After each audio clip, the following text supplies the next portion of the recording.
ఓం నమ శివాయ అందరికి. ఈ రోజే నేను ఇరుముడి కట్టుకుంటున్నాను. అందుకే ఇంటికి వచ్చి దిష్టి కొబ్బరికాయ అయితే కొట్టినాను అనమాట. నిదానంకి పోయి ఆడ మొక్కుకొని గుడికైతే వచ్చిన ఇరుముడి కట్టుకుందామని. అసలు అన్ని దీక్షలో మొదటి దీక్ష శివ దీక్ష. మా ఇంటి పక్కన ఉన్న వాళ్ళకి ఇరుముడి కట్టుకుంటున్నా అంటే మీకు కూడా ఉంటదా ఇరుముడి అని అన్నారు. సాక్షాత్తు ఆ పార్వతీదేవే ఫస్ట్ శివమాల అయితే వేసుకుంది. ఇరుముడి కడుతున్నా అని కొద్దిగా బాధగా అయితే ఉంది, ఎందుకంటే రేపే మాల ఇప్పేస్తానని. ఇక జ్యోతిర్ముడిని అయితే తలపైన అయితే పెట్టుకొని 3 ప్రదక్షిణాలు అయితే చేసినాను.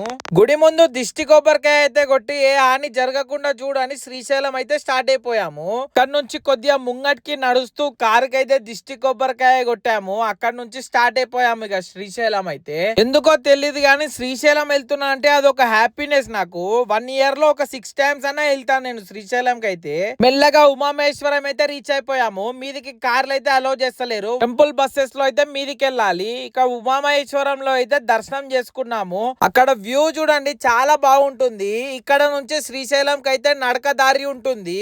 నడిచే వాళ్ళందరూ అలానే వెళ్తారు. పాతాళ గంగ దగ్గర ఆగి కాళ్ళు చేతులు కడుక్కొని మీదికైతే వెళ్ళిపోయాము శ్రీశైలంకి. ఇక్కడ ఫస్ట్ మనం దర్శనం చేసుకోవాల్సింది సాక్షి గణపతి. సాక్షి గణపతికి అయితే సాక్ష్యం చెప్పినాము శ్రీశైలం వచ్చినామని. శ్రీశైలంలో జ్యోతి ఇరుముడి వాళ్ళకైతే సపరేట్ లైన్ అయితే ఉంటుంది. ఈసారి రష్ కొద్దిగా తక్కువ ఉన్నారు. మొన్న ఇన్సిడెంట్ అయినందుకేమో శ్రీశైల శిఖర దర్శనం చేసుకుంటే చాలా పుణ్యము. దర్శనం చేసుకున్నంత ఫలితం వస్తుంది. ఇక్కడ నుంచి మన అమ్మ భ్రమరాంబికా దేవి టెంపుల్ లో కూడా దర్శనం అయితే చేసుకొని ఇరుముడి ఇవ్వనికి అయితే పోతున్నాము. ఇరుముడి ఇప్పి అక్కడ చెల్లించినవైతే చెల్లించి బియ్యం అయితే తెచ్చుకున్నాము. ఇరుముడిలో కొబ్బరికాయ అయితే ఉంటుంది, అది ఇక్కడ హోమగుండంలో అయితే కొట్టాలి.